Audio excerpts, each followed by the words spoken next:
Hi, everybody. Thanks for coming. I'm Terry McMaster, and I'm a Dalmatian now. I moved here 5 years ago. I didn't used to be one.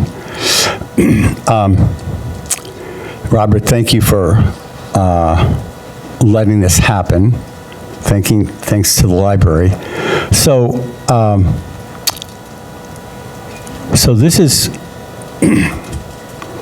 this is a trip I took last September. In fact, I was in France a year ago today. Hi, Mary. Hi, Bob. Hi, Patrick. I know a few people here. So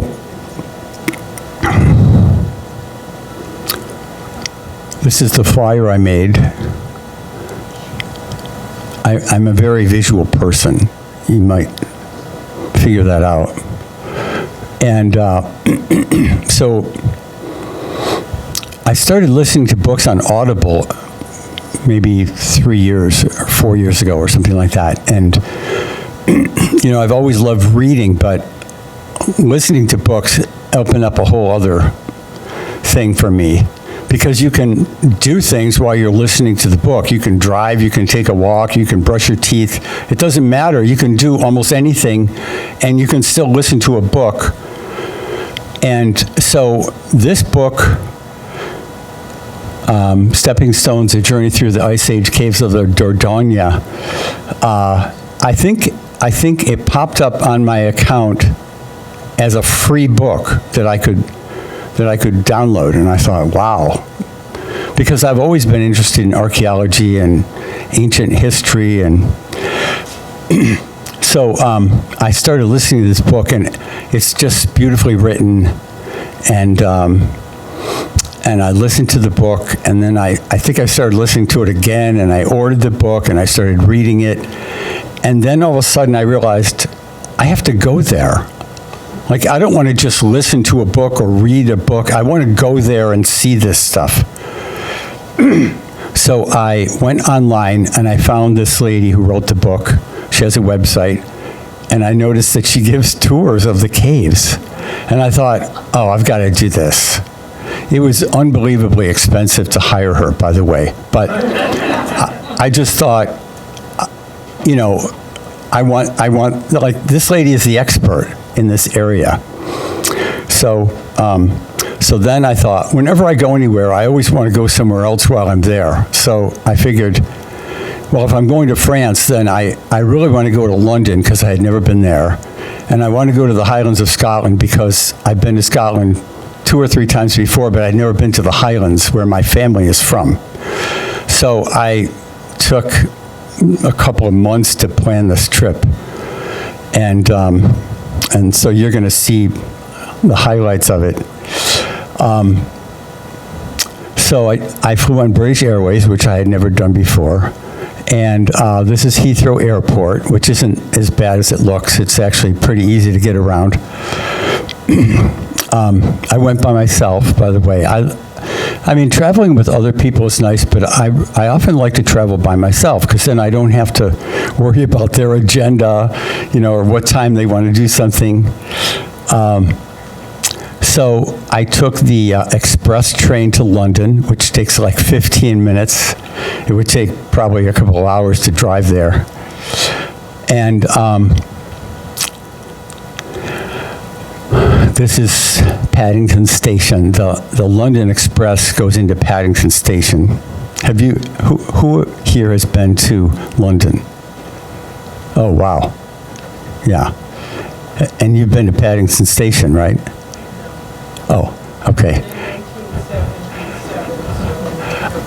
Oh, okay. Yeah. The trains are really nice, really fast. So anyway, of course, I had to have a full English breakfast, which includes beans, and tomatoes, but it's good food. It's just different from what we have. At least you get breakfast in England. France, you can't get breakfast. all you get is a coffee and a croissant. That's it. They don't serve breakfast, as far as I could find. In Les Azy, where I was, there's like lots of cafes. Nobody served breakfast. It's just a croissant and coffee. That's all you can get. So anyway, I stayed in this neighborhood called Pimlico. Pimlico is part of the Westminster, city of Westminster. And I specifically wanted to go to the Tate Britain, which is the museum which has the older, more traditional art. There's also a Tate Modern, which I didn't get to, but I wanted to be in this area so I could go to Westminster Abbey and go to the Tate Britain and see whatever I could see around there. Big Ben is here. Houses of Parliament are here. It's very confusing to walk around in London because the streets go all kinds of different ways. So 3 days in a row, I tried to walk to Westminster Abbey and I kept getting lost. So the first leg of the trip was London, Oxford, Windsor Castle, and Stonehenge. Mostly London. But I wanted to go see Stonehenge because I've probably wanted to go there for 40 years, and I thought, I've got to go there. I've got to get there. What am I waiting for? So the first day I got there, of course, I was like jet-lagged, exhausted, because you fly overnight, you get there at like 6 in the morning, you're kind of walking around like a zombie.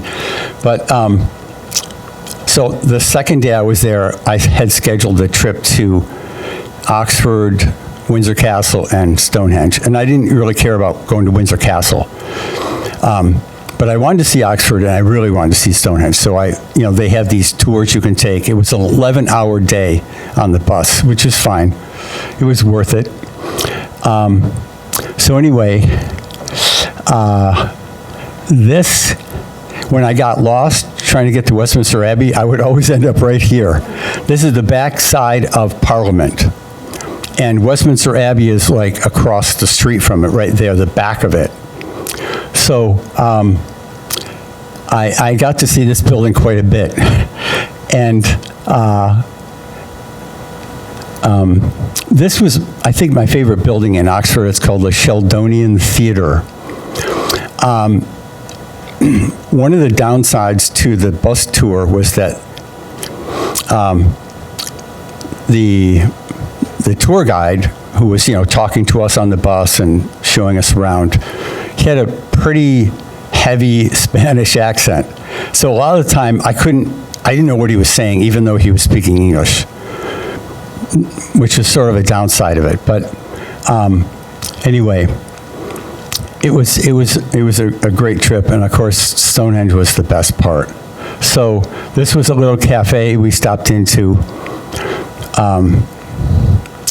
They have great coffee and espresso and cappuccino and everything like that in Europe. I mean, we have it here too, pretty much. But like, when you order a coffee in France, you get a cappuccino. That's what they consider coffee. So this is Windsor Castle. Have you been there? Anybody been there? It's a big, huge pile of stones with a bunch of expensive stuff inside. I thought I was kind of disgusted by it, by the opulence and extravagance of the whole place. And I also didn't realize it's like right in the middle of the town. I thought it would be kind of like out in the middle of nowhere, but it's in this town which is called Windsor Castle. So then we went to Stonehenge at the end of the day, and so I wrote a little bit about it here. An early henge monument stood here, built about 5,000 years ago, and the unique stone circle was erected in the late Neolithic period, about 2,500. But see, I had heard, well, yeah, that makes about sense. Like, I had heard 4,000 years ago, so they're saying 2,500 BC. So anyway, so there would have been, they think, a wood henge kind of like a Stonehenge type of monument, but made out of wood earlier in the days, which they used as like this sacred ritual site, whatever they used it for. And then later they replaced it with stones. So these are a couple of the exhibits in the visitor center at Stonehenge. What one of the guys would have looked like based on this skeleton, and like how it would have been laid out. Stonehenge is a very complicated place because there were several circles of stones, and some of them were called blue stones. Those were the smaller ones, and the bigger ones, I can't remember what they're called, and they're all from somewhere else. All these stones were transported here like miles, like maybe up to 100 miles away. These stones were transported, using just very primitive moving techniques. So this was a place, as I told you, I really wanted to go because they have the pre-Raphaelite collection there. They don't have, do you know who the pre-Raphaelite painters were? Does anybody know them? So this is a part of a painting. This poster here on the front, that's from The Lady of Shalott. I think it's by John Everett Millay. So you're going to find out about the Pre-Raphaelites today because I'm crazy about them. So the Pre-Raphaelite Brotherhood was this kind of bohemian group of artists in London about 1848, I think it started. And Dante Gabriel Rossetti is probably the most famous of the painters, and John Everett Millay and William Holman Hunt. There was like 7 people. Most of them were painters. One was like an art critic, and one was a sculptor, I think. Some of them I don't know anything about because I always focus on the ones I like. So anyway, Sir Edward Burne-Jones is my favorite of the Pre-Raphaelites. And he was kind of a second generation who came maybe 10 or 15 years later after the thing was founded to begin with. And I remember when I can still remember the moment. I'm in the bookstore at Oswego College, and they have these really nice gift, like greeting cards. And I see a greeting card of this painting, and I fell in love with it. I thought, this is the most beautiful painting that I'd ever seen. And then later, I took 19th century art, and I did my paper on the Pre-Raphaelites, on a couple of them. So this is the photograph I took in the museum, and this is the photograph from Wikipedia, which of course the color is much better here.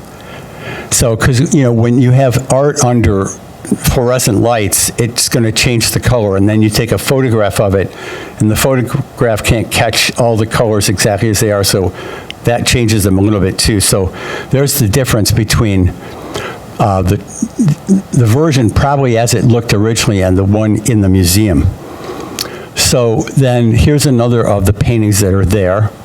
This is my photo. This is the one from Wikipedia. I don't know if you know this, but it's an amazing source of information.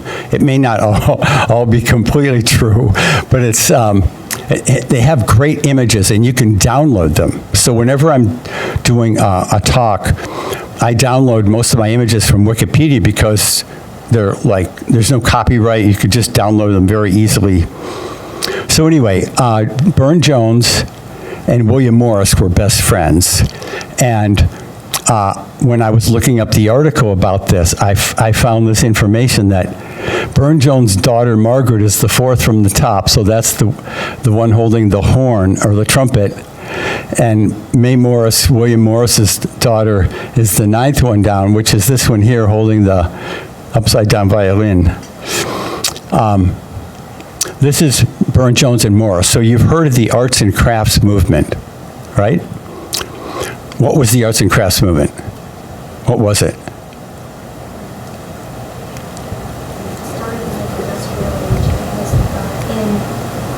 contrast to Art Nouveau, which was very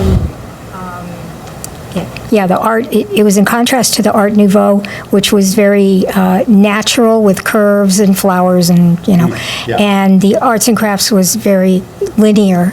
Yeah. So, and industrial more like. And in America, who were the arts and crafts furniture makers? Yeah, well, yeah, Shaker, William Morris, he did the artwork. The Roycrofters and the Stickleys. You know about Stickley Furniture, right? They were in Syracuse, East Syracuse. So there were some other people too, but Morris essentially single-handedly created the arts and crafts movement because the Pre-Raphaelites wanted to recreate the world in terms of beautiful handmade stuff, decorative arts, paintings, desks, furniture. So anyway, the thing that I've also noticed about, this is Burne-Jones, this is Burne-Jones' wife, Georgiana. Almost all of his women look just like his wife in his paintings. So which I'm sure she was happy about. So anyway, this is some of Burne-Jones' amazing stained glass designs. And Oxford University has some of these, but I didn't get to see them on that tour that day. Isn't this stuff incredible? Very Arthurian, very mythological. The Pre-Raphaelites gave themselves that name because they didn't like any of the Renaissance or later artwork after Raphael, including Raphael and after. They thought it was just too formulaic and very abstracted from nature. So they went out and started painting in nature. And they were really into like the glory of the Middle Ages with the Arthurian romances and the Grail. And they were very much interested in recapturing like the teachings of Jesus and kind of the whole Middle Ages, the sense of chivalry and all that kind of thing. So they did a lot of this kind of work. This is also from the Tate Britain. Ellen Terry, she was a famous actress back then as Lady Macbeth.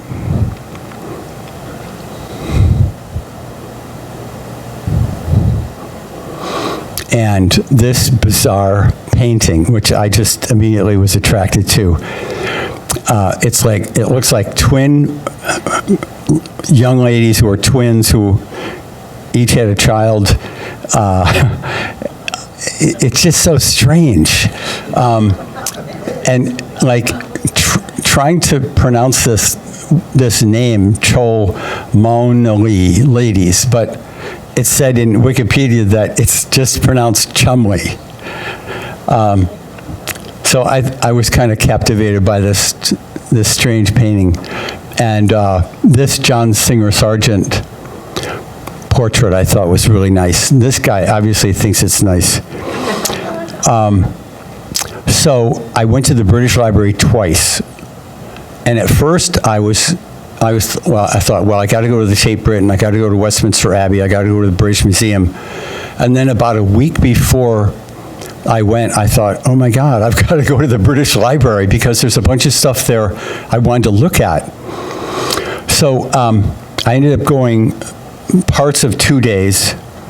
And London is huge. Like, you can walk places, but a lot of places, it's just not doable. You got to take the underground or get a cab or, take a bus or something. I ended up taking cabs a lot because it's just easier. The underground system there, some of you have probably ridden on it. The underground, is it called the Tube, I think? The Tube? You don't pronounce it with the T. You don't pronounce it with the T. Oh, okay. I took it once, and when I got out at the station stop, I couldn't find my way out onto the street. It was so there was like 5 or 6 different, oh, someone's calling me.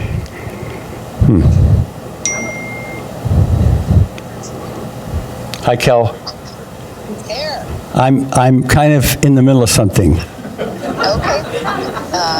I'm giving a talk at the Bethlehem Library. Oh. I'll call you later. Sorry. Okay. Okay, bye. I didn't plan that, by the way. So the British Library is very impressive. And this is a shot of it from, I think, the second floor or the third floor. I can't remember. There's a bunch of different floors. And there's a bunch of people sitting around reading. I'm like, oh, this is their neighborhood library. I thought, man, I would like this as my neighborhood library. I mean, they have an amazing collection of stuff. Anyway, I found a William Morris book, which I had known about, this book, News from Nowhere. So William Morris was into, well, he tried painting. He was okay at it. He designed furniture, he designed stained glass, he designed tapestries. He learned to weave on one of the old big looms. He learned to make his own dyes. He founded the Kelmscott Press. William Morris was, he did the work of 10 normal people in his lifetime. And this was always one of my most favorite books of his, which I haven't actually read. It's called News from Nowhere. It's like a utopian novel. So anyway, this was the main reason I went to the British Library to see the Haldeman papers. Do you know who Haldeman was? Anybody, any American history buffs here? He was the governor of Canada during the Revolutionary War. So lots and lots of loyalist letters and documents and, you know, things from the British Army, letters and orders and all kinds of stuff. They're all collected in the Haldeman papers. And there's like, you know, it's just a voluminous amount of stuff. So I studied the Revolutionary War in the Mohawk Valley. And the Butler family was one of the most important loyalist families in the Mohawk Valley during the Red War. Of course, they had to go to Canada. But they kept coming back attacking the Patriot people, the rebels in the Mohawk Valley, like my ancestors. So I looked up a lot of the Butler papers, and it was really cool to see the originals. Westminster Abbey, which took me 3 days to get to because I kept getting lost, and then when I did get there, it was closed, or there was a wedding one day. Finally, the third day, I finally got in, and I went, and you can't just walk up and go in. You have to get a ticket. You have to reserve a ticket for yourself online. So I finally did that, and this is Westminster Abbey. And this is Shakespeare's monument from the Poets' Corner. So I have a few pictures of this. So there's a lot of these guys laying on their sides, the tomb of such and such a person, and it doesn't look very comfortable, laying on his elbow. And a lot of it's in Latin, so you don't know who it is. But anyway, you know, they have all these well, they're not really gravestones, epitaphs, I'm not sure what to call them, on the floor. It's huge. So you're walking through with lots and lots of other people. And there's so much to look at, you really can't take a lot of it in. You just have to like look at it and walk away. So I took, of course, a million pictures. So there's Darwin's monument on the floor, and David Livingstone, you know, Dr. Livingstone, I presume, that guy, who was a Scot. It's this very grand place. You really can't really even take it in. It's so immense and beautiful. When was it constructed? Oh, wow. Well, it was started, I actually know this. Not exactly, but I know it sort of. So when, in 1066, William the Conqueror conquered England, he was the first one he was crowned king, I believe, at Westminster Abbey, but it was like a little chapel or something at that point. And then it was just added on to over the years. So I don't know when this edifice was created, the whole thing. It's got a huge, long history. You could spend probably a week there just looking at everything. It's so immense that you can't take it all in.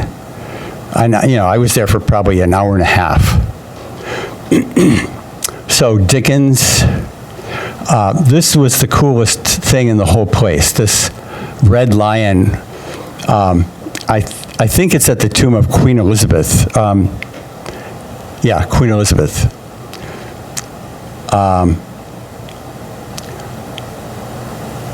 See, there she is. Well, that's not really her. That's like an effigy of her. She's in here. This room itself was really kind of cool and bizarre.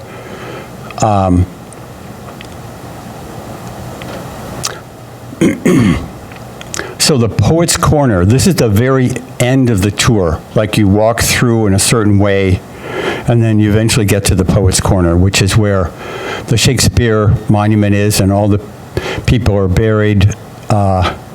And some of them aren't buried here. Like Shakespeare's not buried here. He's buried in Stratford-on-Avon. Lewis Carroll, there's a plaque on the floor to him. The Bronte sisters, I just noticed this today when I was looking at this slide. I didn't notice it before. The Bronte sisters have a plaque here, and Jane Austen has a plaque here. But of course, they're buried up in their parts of England where they're from. This was one of the weirdest things. This sign says librarian and keeper of the monuments. I don't know what that means, the monuments, but it's really a cool door. So there's Lewis Carroll, who's one of my all-time favorite people. So, you got W.H. Auden, George Eliot, Dylan Thomas, Henry James, all these people whose books I haven't read very much. I never really liked reading when I was a kid. So now I'm trying to catch up. Halley of Halley's Comet, there's this plaque to him, which is really an interesting design with these kind of wavy lines that come out. He was like the astronomer, a royal fellow of this and that, did all these things. Okay, the British Museum, which is also like easily you could spend a week or two there, and I had maybe 2 hours to get through it. So this is the outside. This is the inside as you walk in. Part of the inside. It's really immense. The Rosetta Stone was like the thing I maybe wanted to see the most. Just, because you hear about it. Do you know what the Rosetta Stone is? What it gave us? There was,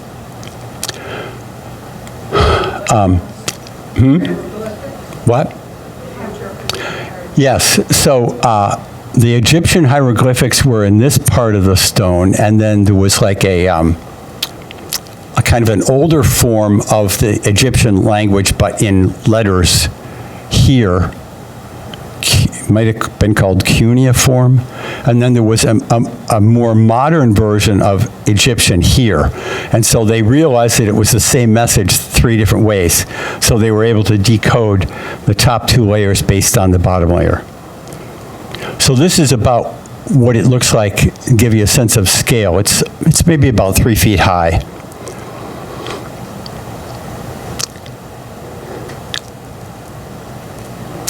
And the Assyrian department I was really attracted to. I've always liked these guys with these bowls with the wings of like an eagle and the head of a man.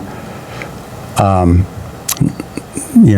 like those creatures in mythology that are like part of this and part of that. And of course, there's a big Greek section. And you know what this is? What? Yeah, the marble statues from where? Yeah, the Parthenon. Yeah. Yeah, the British Museum has like an immense amount of stuff that belongs to other people because they would just take everything. I mean, unfortunately, the English, primarily, and maybe sometimes the Brits, they always think stuff is theirs. If they're there, then it belongs to them. Do you know who these guys are? No?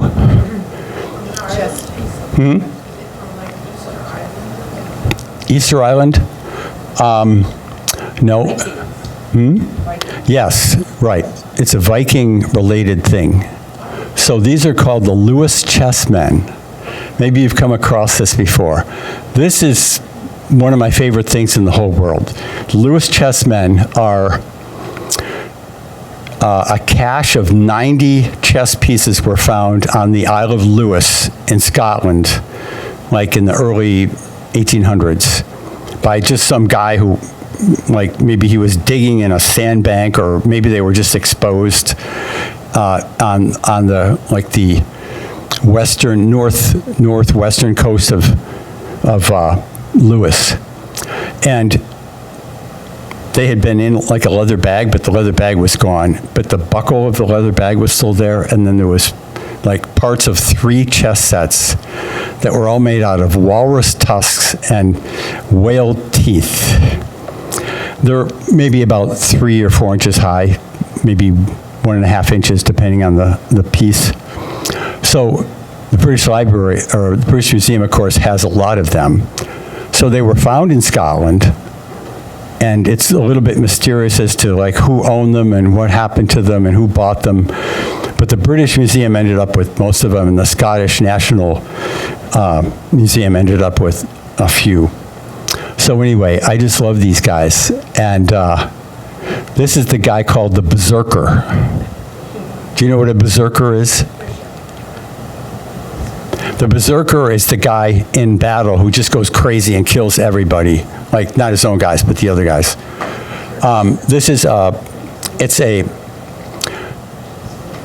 don't think it's a mythological thing. I think it was based on an actual phenomenon where, one of the guys would just go berserk. And you can tell the berserkers because they're always biting their shield, waiting to go into battle. They're very beautiful. There's some good books on this stuff. In fact, there's one book that's written by a lady, I don't remember her name, who says she knows who the carver was. She actually knows the carver. This is 12th century, somewhere in what is now Norway. She knows, like, the craft shop where this lady worked, and she was like the best carver of ivory, and she thinks that she's the one that made these pieces.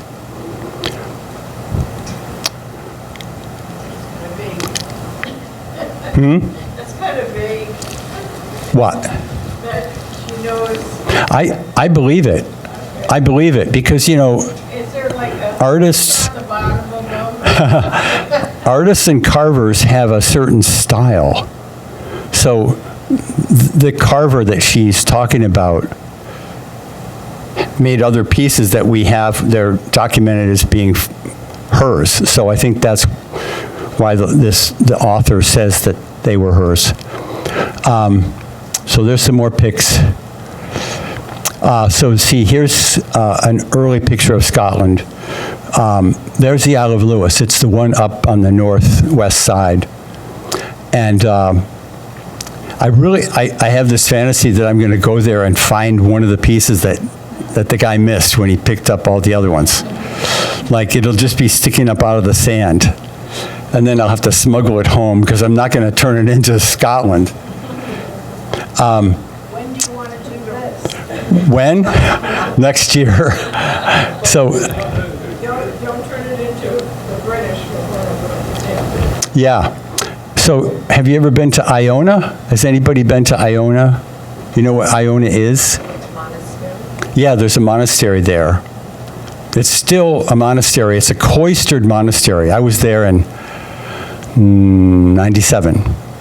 Anyway, so the Sutton Hoo ship burial, which I didn't have a lot of time. I was kind of hurrying because I had to get going. So I breezed through the Sutton Hoo ship burial stuff.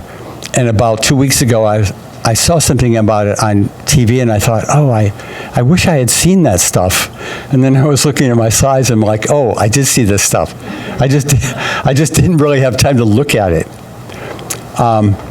This is a huge ship that was buried under a mound with all of these beautiful helmets and weapons and everything else inside a whole ship buried in a mound. In fact, somebody made a movie of it. It was called The Dig.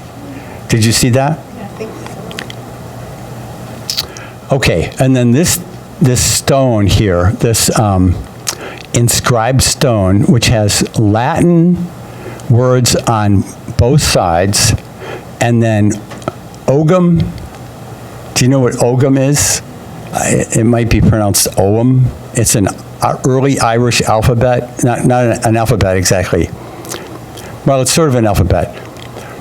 They would carve these lines on a stone, and like 4 lines meant a letter, and 3 lines meant a different letter, and 2 lines meant a different letter, and you know, it's a very early form. Yeah, an early form of an alphabet. Okay, so then I go to Scotland. That's the Scottish national flag, and this is my Scotland shirt, by the way, if you haven't figured that out. So here's an early map of Scotland.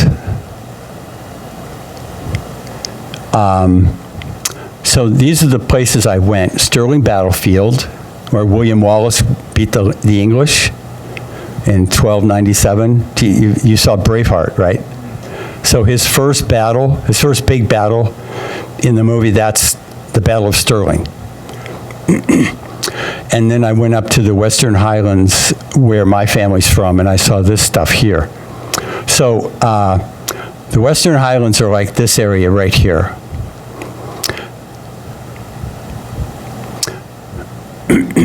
This is the area, actually, this isn't exactly geographically correct, the way this map is drawn. So here's the Isle of Mull, and Iona is there at the edge of it that I just showed you. That's where Robert Louis Stevenson's from. That's a great place to visit. And then the mainland here, right here, this is where my family's from, this area. Loch Ness is here. That's Loch Ness. This is not accurate.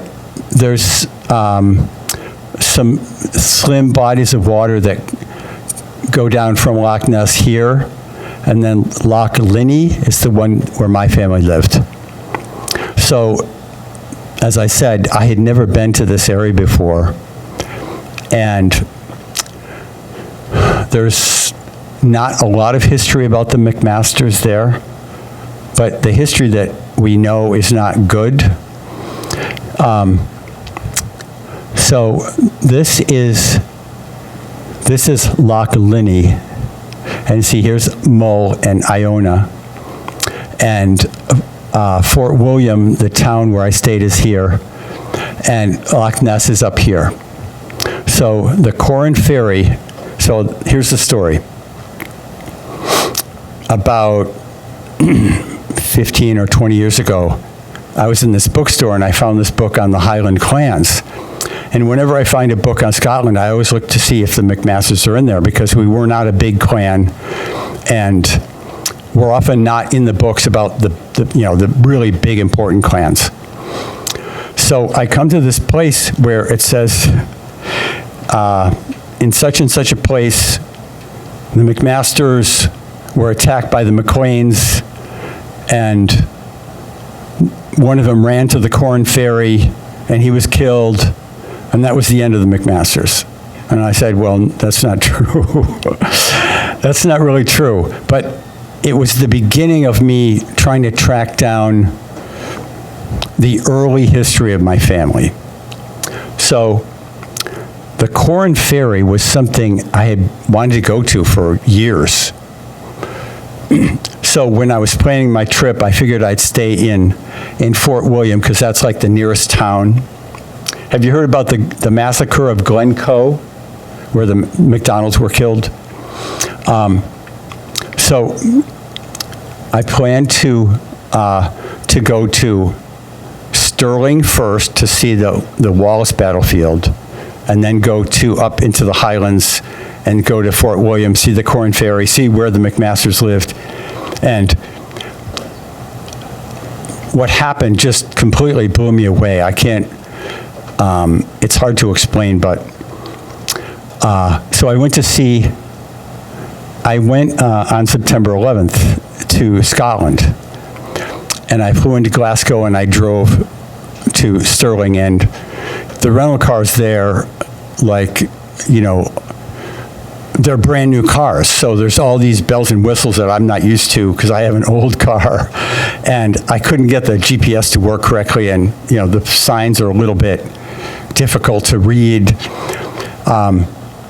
So anyway, I got to Stirling. I got lost like at least 6 times on the way to Stirling, but I finally got there. I went to the bridge, which is right near the battlefield, because the battle had taken place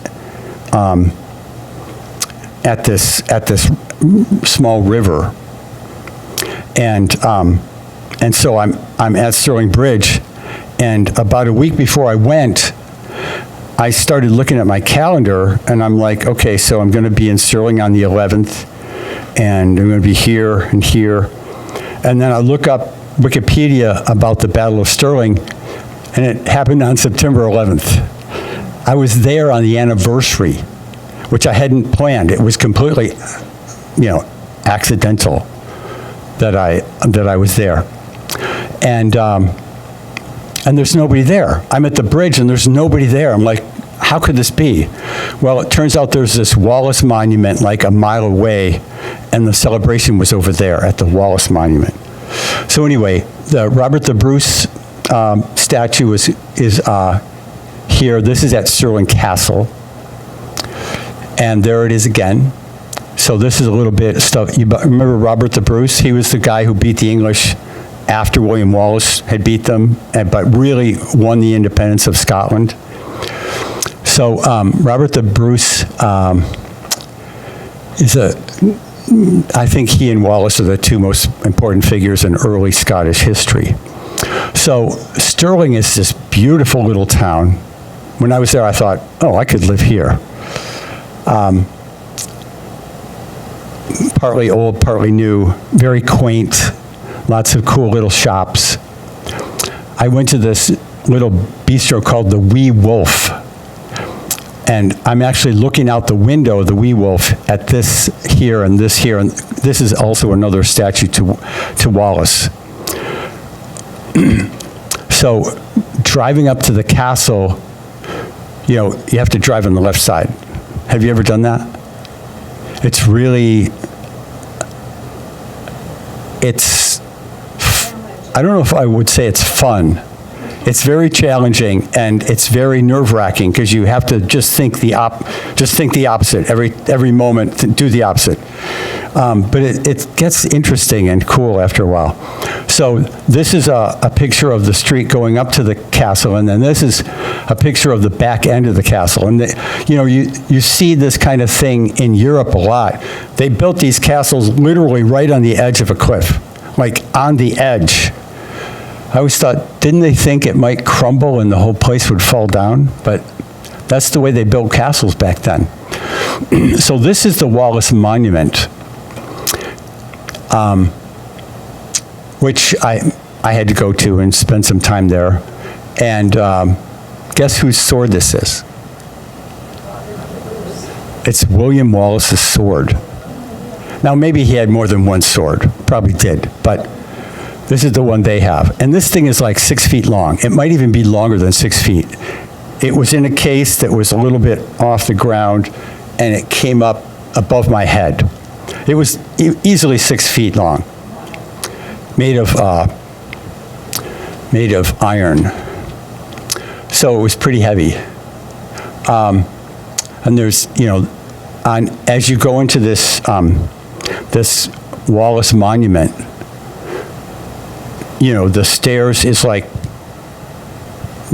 3 feet wide, because if you want to protect yourself from being captured, an army cannot come up a stairway that's 3 feet wide. So at each level, they have a little museum with different objects and displays. So they had Wallace's sword, and they had these beautiful stained glass windows. This is the stairway up. It's a little weird because you're constantly turning as you're going up or down. So they have great stained glass there.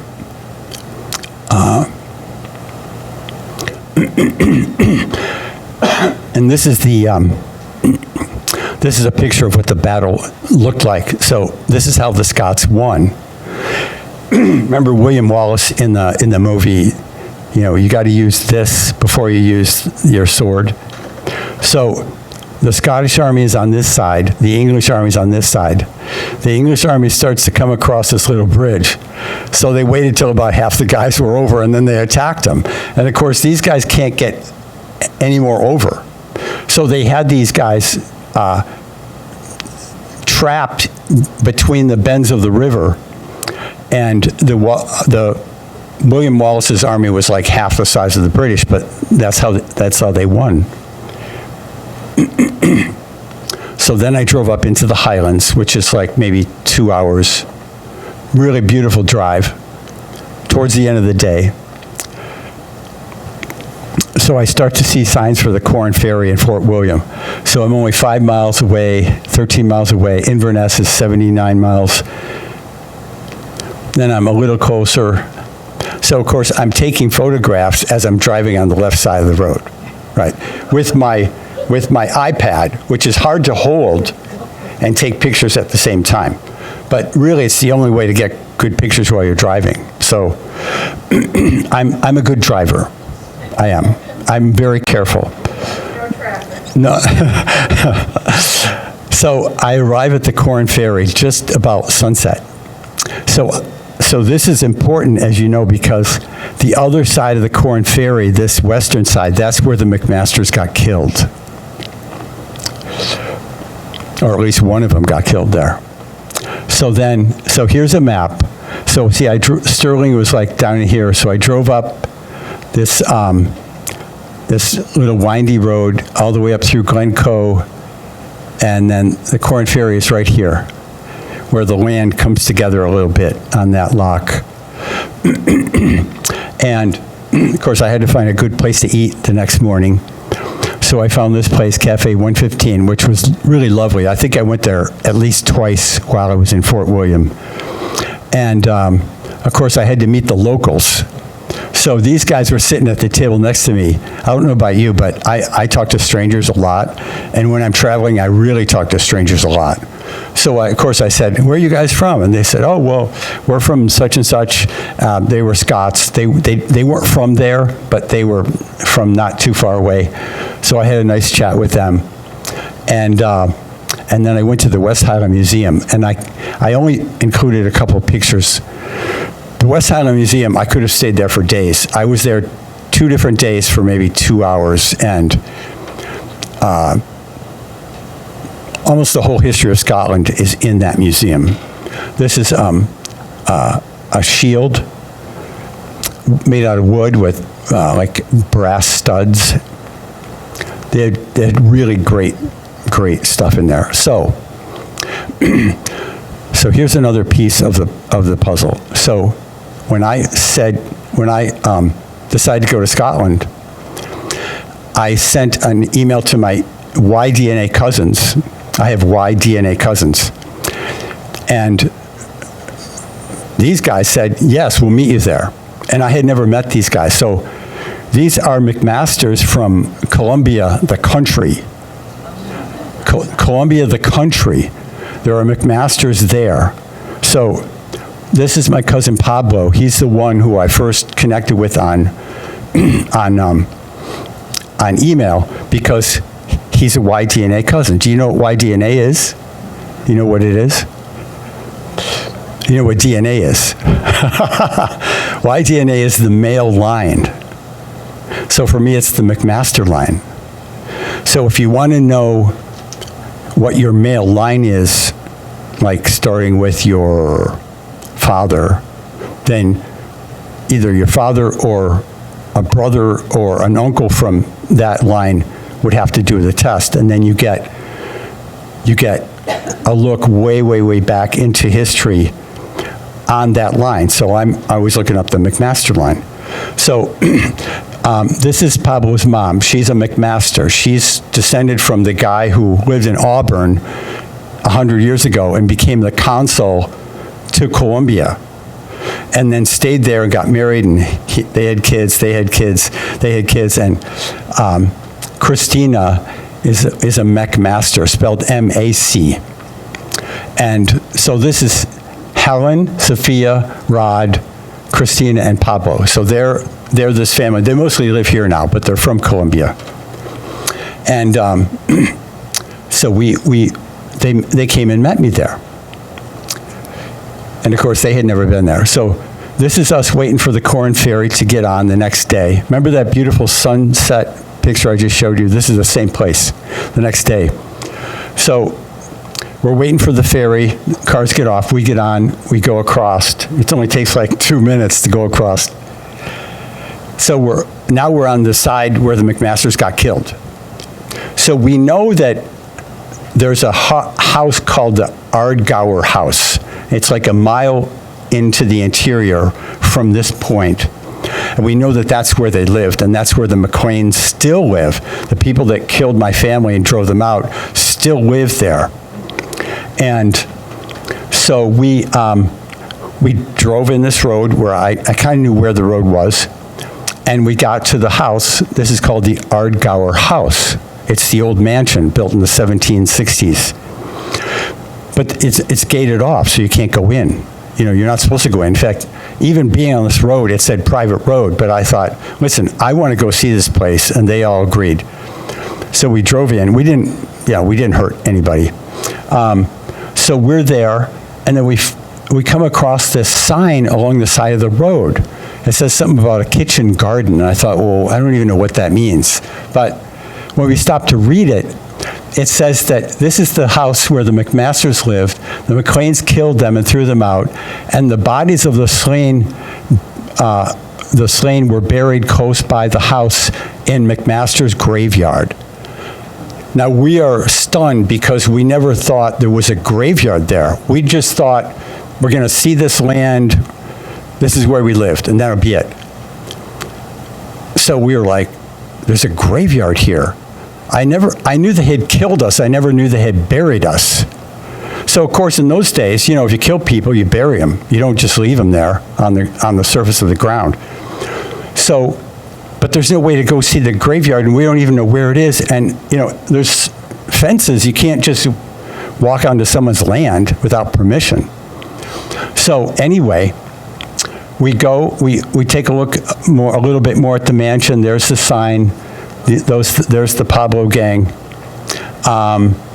Me and Christina. Okay, so we get in the car and we're going to leave because we've seen everything we could see. We can't go on the private property, and we've seen everything. We didn't get to talk to anyone, so we're like, well, I guess that's it. Now, luckily, I'm driving at this point. So we start heading out the long driveway back to the road, and we run into these guys just standing there with their car on the side of the driveway. And of course, I stopped and said, "Hi, we're the McMasters. Do you know about us?" He goes, "Yeah, I know about you."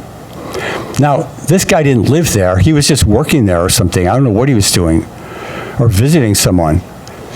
And he says, oh, I know who you should talk to. He gets on the phone. He's talking to a guy on the phone. Okay, yeah, I'll send him over. So he knows the guy who's working up the road, whose name is Sean Boyd. So here's Sean Boyd. He says, go back up the road about a half a mile. You'll see him. He's just standing next to his truck. So we go back. We get out of the car. Of course, he knows we're coming. This guy named Sean Boyd. He says, oh, I'll take you to the graveyard.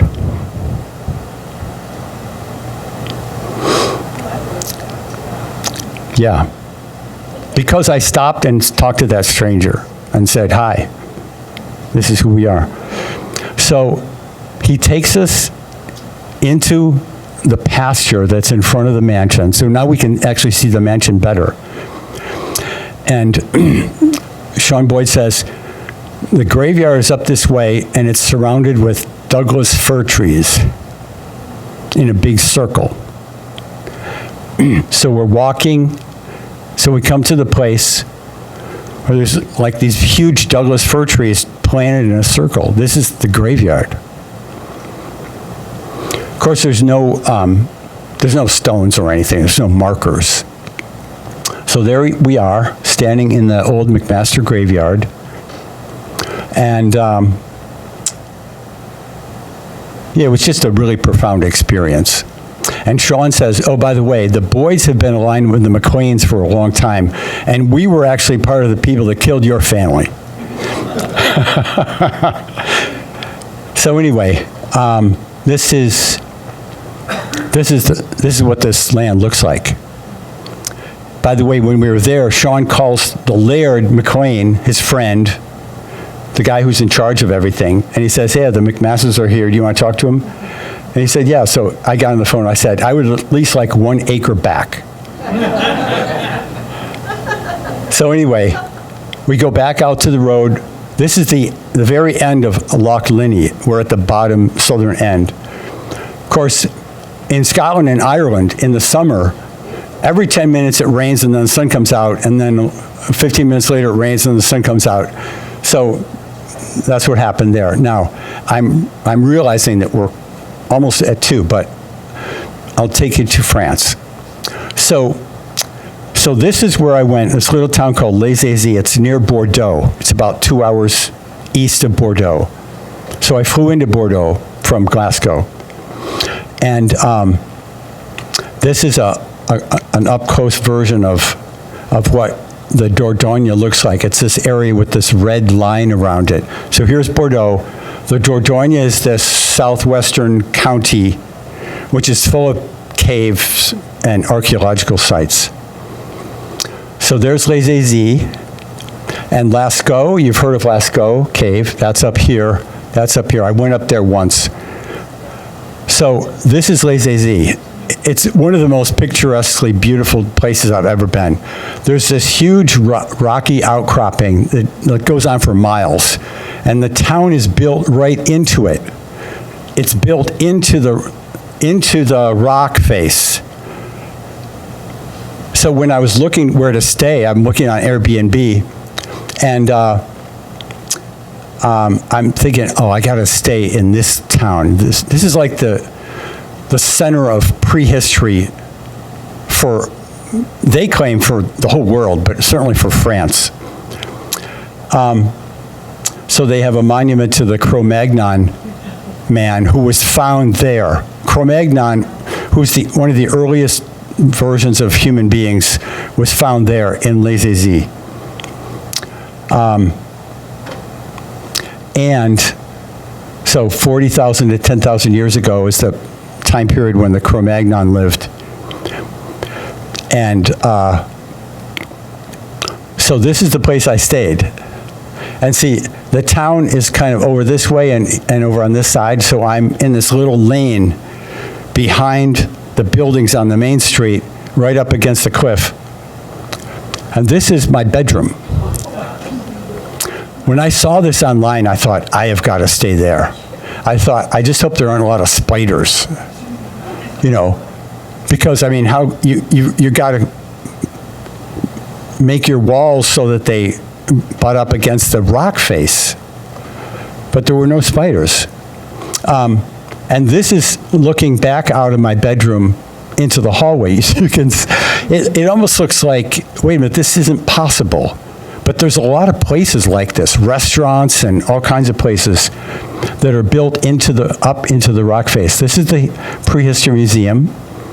This little lane, I live just up, like a 1-minute walk up this lane. The Prehistory Museum was unbelievable. This is the little lane that I lived and for like, I was there for like 6 days. So the Prehistory Museum is founded by this guy. They have a lot of cool exhibits. This was a creature that actually existed. It's called a megaloceros or a megaceros with these huge antlers. Christine, my guide, says to me, "This is the first art object." And I'm like, "What do you mean?" She said, "Well, this is like a scraper, like a scraper you scrape skins with or cut things with. This is from the Upper Paleolithic, like maybe 20,000 years ago." She said, they didn't have to make it beautiful and symmetrical. This is the first work of art. I'm like, wow. So, woolly mammoth, they have these great displays. The bison licking its flank. This is one of their objects in the museum. And this is an image from Lascaux. This is the megaloceros as someone had painted it on the wall of the cave of Lascaux. And so, see, I do these paintings based on imagery from the old days. So I incorporated this megaloceros into my painting. Because I thought, well, these guys were my ancestors. The petroglyphs of the Southwest that I often paint and admire and look at, they're beautiful, but those aren't my ancestors. My ancestors and your ancestors made this stuff. So the caves, these are the caves I went to. Fountain de Gaume. You can't take pictures inside the cave. This young French lady was giving us a lecture about the different drawings in the cave. Cap Blanc was a rock shelter, not a cave, a rock shelter that also had engraved animals along like a 30-foot stretch. So they always build these beautiful things surrounding the cave and surrounding the rock shelter, which then becomes a museum.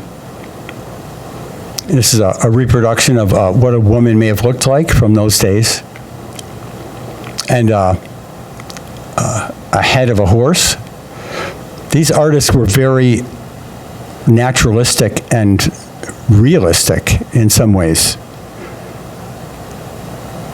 Camberel, this is the entrance to Camberel. They always have gates, and they're always fortified so that people can't just go in and mess around. This is Christine, my guide. So that's, do you see this image here? Can you make it out? Isn't that incredible? Carved into the wall of the cave.